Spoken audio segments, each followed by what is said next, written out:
You're listening to the A Bit From Within podcast with Felicia Marty. The truth is you just kind of have to show up and be a little bit vulnerable and know that probably some of the things that you expected will go as planned. Some of the things that you hoped for probably won't happen, and probably some of your worst fears, like your worst case scenarios about it, those will probably also not happen. It'll probably be something in the middle. Hello there, and thank you so much for joining me today for a new episode of the A Bit From Within podcast. My name is Felicia Marty. I am a self-care specialist as well as a certified astrologer, and every week I come here to share a little bit from within. The goal of each episode and my platform is to remind you and encourage you that it's the little changes in your mindset, the things that you think you're capable of, that are possible, or the things that you feel safe and comfortable doing that can completely turn around the areas of your life where you feel like you're stuck, where you feel limited, the places you feel like aren't going well. Sometimes it takes just slowing down a little bit and rethinking at it, coming at it from a new perspective that can change everything. Now, I'll be the first person to tell you that work that you're about to do, maybe that you're thinking about with me just saying that, it's something that sometimes comes really fast, sometimes that you can turn, your head a little bit and immediately be on a new course. And some of the stuff that we face are really big changes in our life, things that take maybe even years to find a little bit of change in, to find your new path forward. So no matter what you're facing, don't be discouraged. Don't fall into that trap where you feel like you have to have things change quickly in order for it to be meaningful, in order to feel like you're making progress, in order to feel like you are doing a good job with it. Time is not a good indicator of those things. So with that said, let's jump into today's episode. I'm going to be honest with you guys. I have been flying by the seat of my pants. My life has been so crazy lately, and I know that a lot of you guys are following along with week to week with this crazy journey I'm on. Last week we had a guest episode, so it's really been 2 weeks since I've sat down to share a bit from within. So let me catch you up with everything that's been happening. So in the last few months, we have gotten a puppy. I got a really new job in a brand new field, and then we decided to put our house on the market and buy a brand new house that is in a different state. There is a lot of change going on, you could say. And, the house thing has been the central thing that's been going on the last 2 weeks for me personally. Now, I will say that as a caveat because my work has been so much. Getting into a new job is always challenging. Even just changing to a different team or changing, a supervisor, even just any change in role can be so much. And so that's been happening. And last week I was in Dallas for my first ever work conference with this new company. And that was a brand new experience for me as well. I've never traveled with another company before. And I was so nervous. In fact, I'll just pause and shift into this story. Last weekend, I was feeling so nervous. I was so grateful. My mom went shopping with me. I needed to make sure I had good outfits, and I was trying to think through everything I could possibly need. I was feeling a little intimidated because the field that I work in is mostly male dominated, and it's very easy when you're a minority in a certain field to feel like you understand what's expected out of you, what other people will expect out of you. So it's something that I was kind of feeling a little overwhelmed by, along with everything else. And truly, it was last week that we had been just under contract on this house, trying to sell it and trying to get into a new contract on a different house. And like I said, and the cat's out of the bag now. We're moving to a different state. And so that's a lot. It's been a lot for me to wrap my mind around. And the reason I share this right now is because I have been feeling, well, oh my God, I've been feeling a lot of different things. But the first thing I can share is that I've been, one, really trying to be conscious of how I'm managing my fear. Now, if I back up a little bit, I can say that the last huge time of transition in my life is when we originally bought this home that we're selling, and that was back in 2019.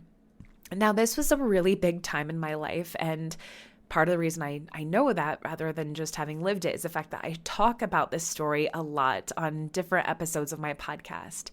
And this time was a very important time in my life because it is when I started having and dealing with major panic attacks, and when I really lost trust in my own body through that experience.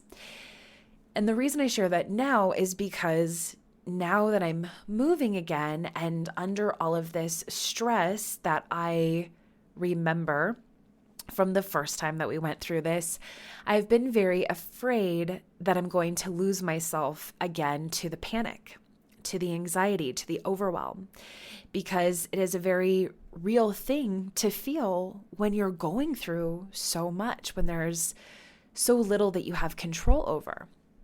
And so I've been really trying to watch myself through this process.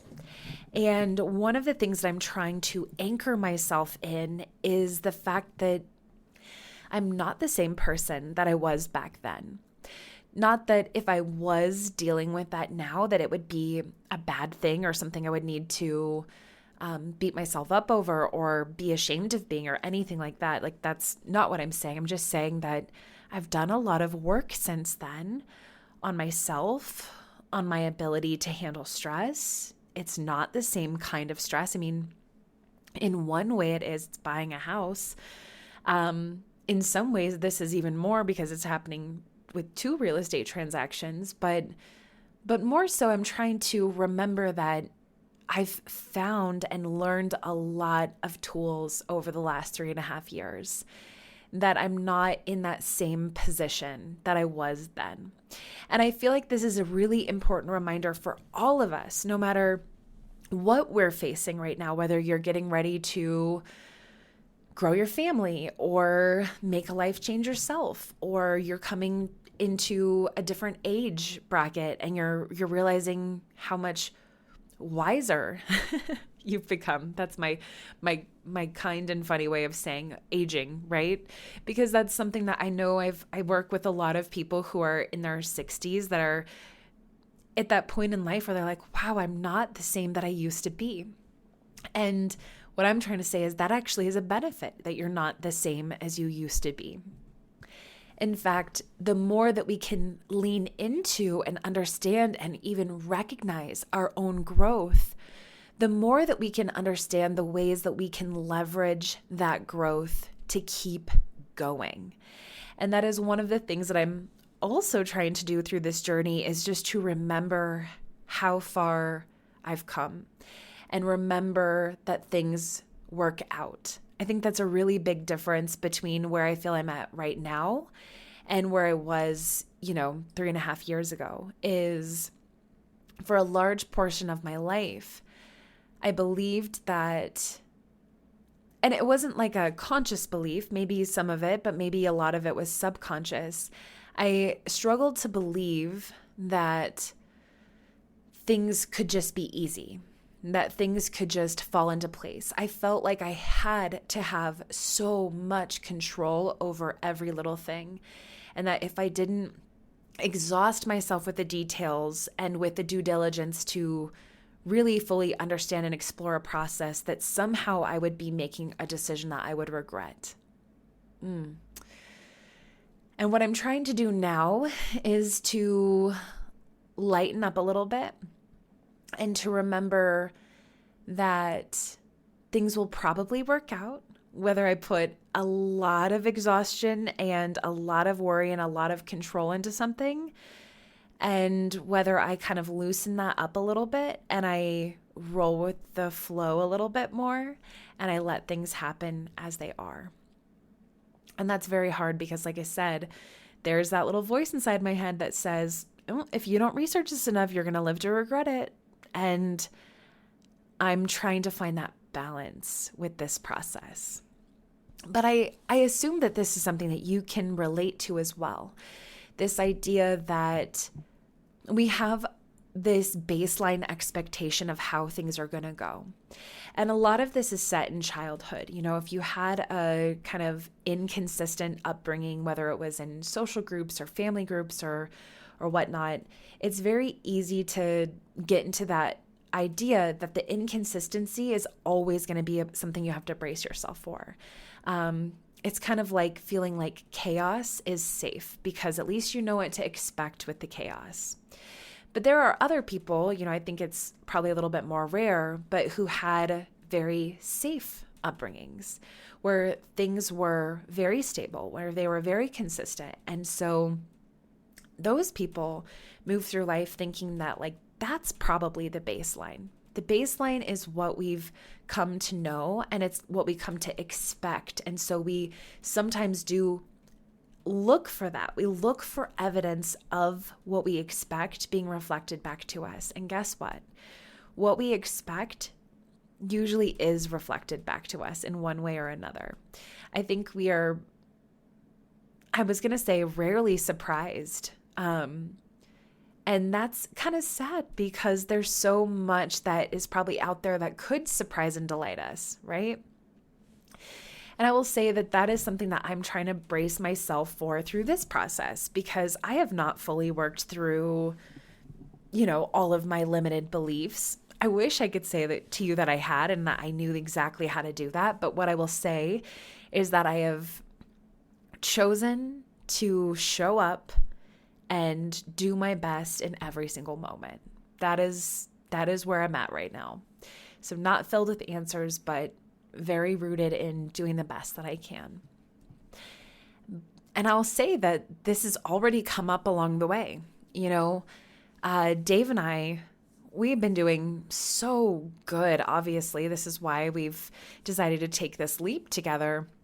But then as soon as we spent a whole weekend pretty much in our car with our dogs waiting, you know, to have the house shown. And then all of a sudden we're under a contract and we have a moving date and we're, holy crap, this is happening so fast. And we have to start to make decisions about what to sell and where we're going to go and should we offer on that house and can we afford this much? And are we making the right decision? And oh my gosh, it's already in motion. Suddenly there is pressure. There is stress on each of us, on the relationship, on the decisions that we're making. And suddenly that really cozy, friendly, awesome place that we were in, it becomes a vulnerable place, a place where now we have to give each other a lot more space to be within our own fears. And that's another thing that I'm trying to do right now is to remember not to take anything that is happening during this moment too personally, because there's just too much stress on the line that it's not a good indicator of where we're really at. And now I realize that might sound a little counterintuitive and possibly I'm thinking this because I read a lot of romantic comedies. It's kind of what I do in my free time just to have something more light, more fun, very happy. But I feel like in books, they always talk about relationships as, you know, it's who you are during the hard stuff that is the best indicator of if you'll make it or not. And I have to say that I have mixed feelings about that because I do think that who you are during the hard moments, I do think that that is an indicator of your, parts of your true self. But that's the thing I'm saying is that I don't think that any of us are our best selves when we are scared or when we are, I was going to say afraid, which is the same as scared, or anxious or second guessing ourselves or tired or even just stressed. We are not our best selves. I think we can all realize that. And so I want to push back on this idea that in a relationship, you should, maybe should is a good word. It would be nice if you got the other person's best self when you weren't your best self. But I think this is complicated because in a relationship, a lot of the time, like something like this, like you're going through a move, you're going through maybe you're bringing a baby into the world, these kind of things. These are not easy things for anybody. And they create exhaustion, they create stress, they create anxiety, they create possible fears, and happiness and excitement and joy, all of those things. And so how could you expect one person to be at their best while you're not at your best if you're both going through it, And so my thought on this, and at least what I've been trying to do with Dave, and I think what he's been trying to be doing with me, is just give space. Communicate the best that you can. Be flexible and be forgiving. I think that's important. And leave space, because essentially what I'm feeling is like all of this is like a little bit of an illusion.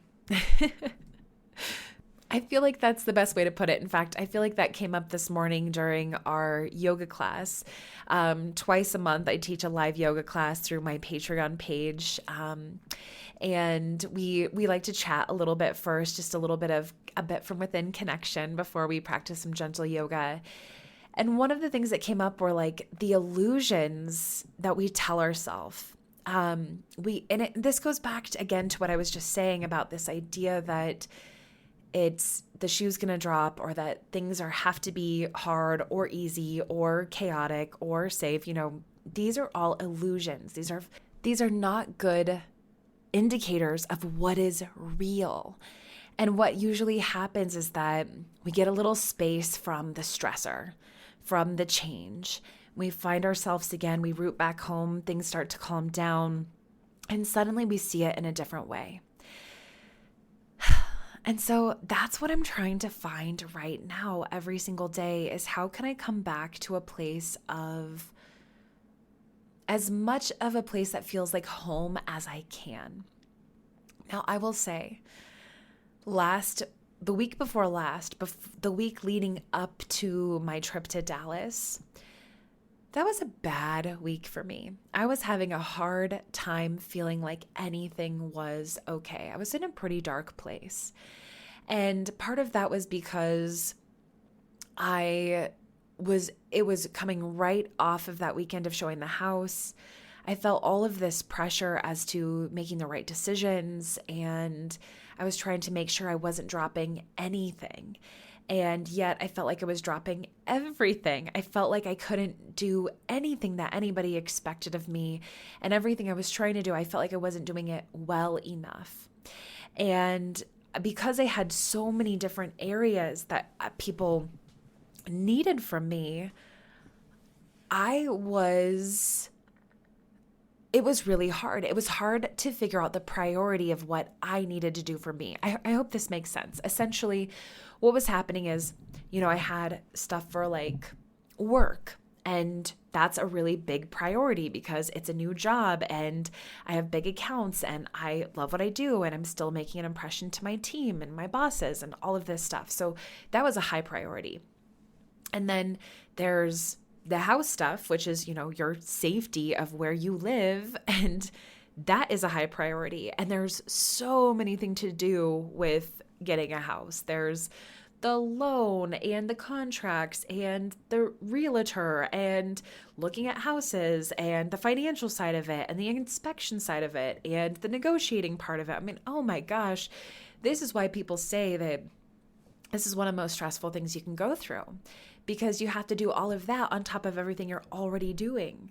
And, I still have some people emailing me for photography stuff. I still am doing some sessions. I still have my TikTok, although I haven't posted in almost 2 weeks.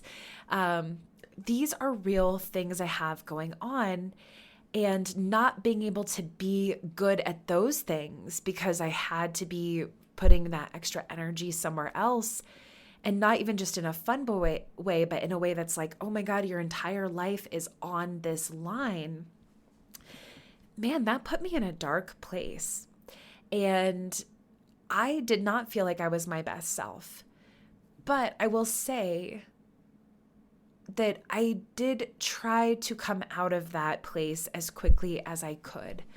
And that is the only thing that I can, I think, measure myself on in this process. I could go back and say, oh, you should do that. If you were to do that again, you would have been calmer, you would have been less stressed, or you would have been less anxious to get, something signed or whatever. And yeah, that would have been the better choice. And now I can see that.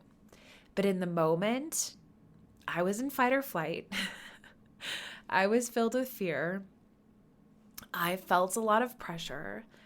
And now I can see that was an illusion, that pressure was there put only by me and by the stakes of the situation and the way that I was interpreting it, and not an actual true reality. And so I'll pause there for a moment just to say, this is something I think we can all ask ourselves. Is what we are interpreting factual, or is it conflated by what we are stressed about, by our insecurities, by our fears, by our anxiety? Are we putting that onto the situation and turning it into something that is different from what it actually is in reality? And this is one of the reasons I've been really trying to ask more questions and get more clarity instead of just assuming what I think. I have to take a deep breath there because this is a lot. And I will say, sometimes you can even ask questions and not get good answers. I think about my trip to Dallas. If I could have, I would have been like, okay, what should I wear? Who am I going to meet? What is expected out of me? How many hours a day am I going to be working? What kind of notes am I going to need to, God, I could really overdo it. But the truth is like, you just kind of have to show up and be a little bit vulnerable and know that probably some of the things that you expected will go as planned. Some of the things that you hoped for probably won't happen. And probably some of your worst fears, like your worst case scenarios about it, those will probably also not happen. It'll probably be something in the middle. And so that is actually something that my therapist told me probably about a month ago that I've been coming back to again and again is, okay, it's probably not going to be the best case and it's probably not going to be the worst. It's probably going to be something in the middle. And what if you just go in with that sense of acceptance? Maybe that will help. And I think that this is something that we can all do at any point in your life. Like, there has to be something that you can do on that right now, that this idea of toning it down a little bit from the worst case side and the best case side, and just remembering that it's okay for things to just be as they are, and that you can not be filled with as much worry or stress as maybe you are feeling. You can breathe. You can come back to that anchor within. And honestly, what that really is coming back to the present moment. What's here now? Oh, honestly, as soon as I say that, I'm like, yes, I just want to stay here now, because here is a lot more calm than there, than outside of here. So there's one last piece that I want to touch on as I've been thinking about all of this change and transition. And that is just, and maybe this is another thread of something that I've already been saying, but it's important to give space and give time. I think this is important because I think a lot of us fall under this false belief that if you have a grip on something, if you can control it, and if you can handle it, then you'll be safe. And we do this because it's very uncomfortable to sit in a place where you don't feel confident, where you're still learning something, or where you can't control things because things are changing around you. Think of like getting switched to a new job or something like that. I'm just using that as an analogy. It's very hard when you're like, well, I don't know how to do this. And maybe I don't know the tools, or maybe I'm just not as fast as other people in the role, or maybe I just feel really exhausted by everything else going on in my life that I can't remember things the way that I used to be able to, or I wish I could. These are normal things. And if you sit here and you compare yourself to what you think you should be, I should be somebody who learns things quickly. I should be somebody who can remember everything that I've been told just one time and then just be perfect at it. I should be the kind of person that, blah, blah, blah. You could be so hard on yourself. What good is that actually doing for you? Are you actually improving your situation? Are you actually feeling good? Are you actually going in bed at night feeling like you can get the rest that you need? Can you, are you treating yourself in a way that is making you better by treating yourself that way? And the answer is probably no, at least in the situation I described. But what would it look like if you were to treat yourself with more compassion? Hey, I'm learning a lot right now. I think I need more sleep. Hey, I am the kind of person that I can't handle everything I'm learning right now. Like, I need to cut down on my sugar intake. Those are just two really tangible examples. Although, you know what you're going to want more of when you're stressed is more sugar. I don't know about you guys, but I've been fighting that battle. In fact, I'm sitting here drinking a lemonade from Chipotle because do I need it? No, but I am comforted by it. And it's delicious. But these are things that we can look at, and instead of meeting ourselves with, the back of a hand and like this idea of like being hard on ourselves will change anything. No, how can we meet ourselves with compassion? What are your biggest needs right now? Whether it is those survival type things like a safe place, more sleep, better food, I don't know, like more clothing so you can feel warmer. Sometimes we do that. Sometimes we'll put ourselves in uncomfortable positions just because we give ourselves no other choice. And why do we do that? We should absolutely stop doing that. The next thing you have to think about is, instead of comparing yourself to who you think you should be or even who you used to be, start being more aware of who you are right now. What is going to make you successful today? What kind of tools do you need? How many times do you need to be shown something? Maybe you used to be more of a, kinetic, like, let me just do it myself kind of learner, but maybe now you're more of an auditory learner or a visual learner. Maybe seeing it done a couple times or asking more questions about the why, maybe that will help give you the unlock. And that is okay. There is nothing wrong with changing over time and being different than you used to be. In fact, I think it's like I said, I think it's actually one of those things that we can celebrate and appreciate about ourselves, but we have to slow down enough to acknowledge and ask for what we need now. So I guess let's just take a moment. I want you to think about this. I'm going to start to weave in a little bit of our astro check-in towards the end of today's episode. I realize I'm doing things a little out of order. But last week was the first day of spring. We are officially in a brand new season of this year, the second season of the year, but actually the official first full season of 2023. It also spring marks a brand new astrological year, so the beginning of Aries, which is the first sign of the zodiac. And I feel like this is a really good time for us to weave asking what we need with this idea that when we ask for what we need, it's like we're planting little seeds. Sometimes what we need, we'll just plant it, water it, and there will be fruit off of it, right? Sometimes it becomes a process where we have to cultivate that process a little bit more, that plant, to get where we need it to go. But no matter what, it's like asking for what we need is being authentic. It is actually putting something out there, like a tangible little seed. And that will only happen if you choose to initiate it, right? You can't just be waiting around hoping to come upon seeds or fruit or plants or whatever is working with this analogy. We have to be willing to be more honest with where we're at.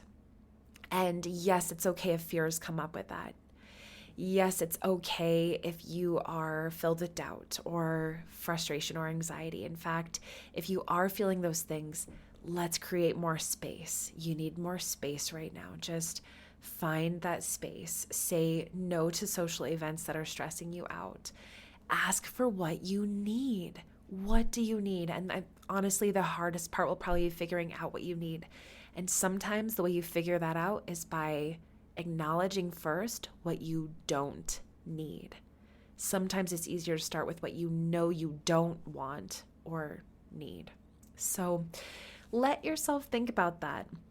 We had a new moon very close to this month's beginning of Aries season. So we went right into spring and then right into the first new moon of spring.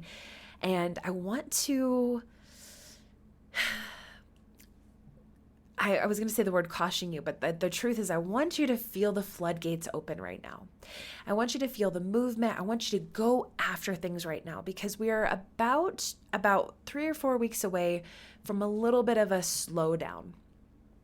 The next new moon is going to be an eclipse. So the next, it's April 20th. It's going to be another new moon in Aries. So we have our first double moon. Well, that usually only happens once a year where we get a double new moon. It's where one is at the very beginning of the month and then one happens right at the very end of the season of Aries, right at the end of the month. So that's going to be happening and it's an eclipse and it's the first eclipse in a new zodiac sign in about 18 months.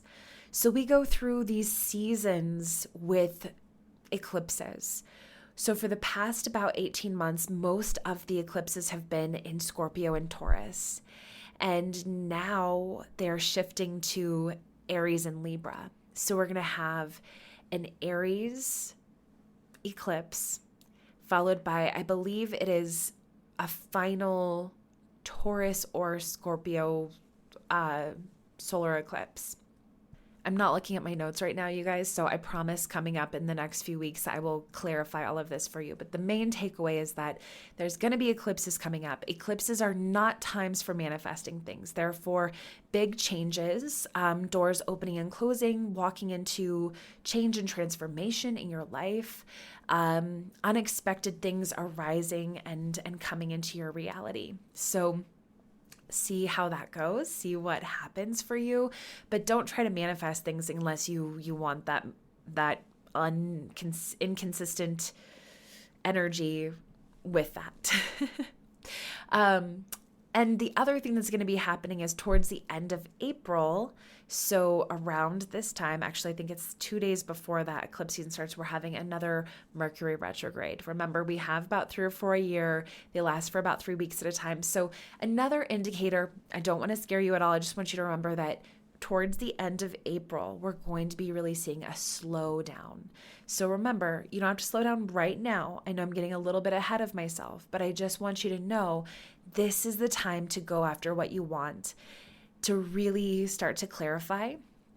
And I'm not saying you have to pack up all your stuff and move across the country. It does not have to look like that. It can be as simple as saying, I really want to put a little bit of extra effort into taking care of myself right now. I want to make sure I feel really stable in my job. I want to make sure I feel really good in my relationship. I want to make sure that I am doing some spring cleaning, even just making room for something new that I don't even know that I want yet. That could be another really good thing to do right now. So just wherever you're feeling that momentum, pour your energy in there accordingly. And then just start remembering that those breaks are going to start to just ever so slightly. It's like maybe we can just coast our way to a little bit more of a slowdown. How does that sound? So with that, let's wrap up today's episode. I want to say thank you so much for tuning in today. If you have a moment to leave a positive rating for the A Bit From Within podcast, please know I would so appreciate it. Tell a friend about this episode, especially if you know that they could relate to this subject, needing that little bit of encouragement. I know I could feel it right now, so I'm sure that others out there do too. I want to say thank you so much for tuning in and listening, and thank you for bearing with me while things are a little bit in transition. I promise I have a really good feeling that in a few months from now, there's going to be great big changes, a lot more consistency, and I'm going to be able to do even more once I land back on my feet, just in a new place. So thank you for hanging with me through this time. I very much appreciate it, and I will talk to you next time.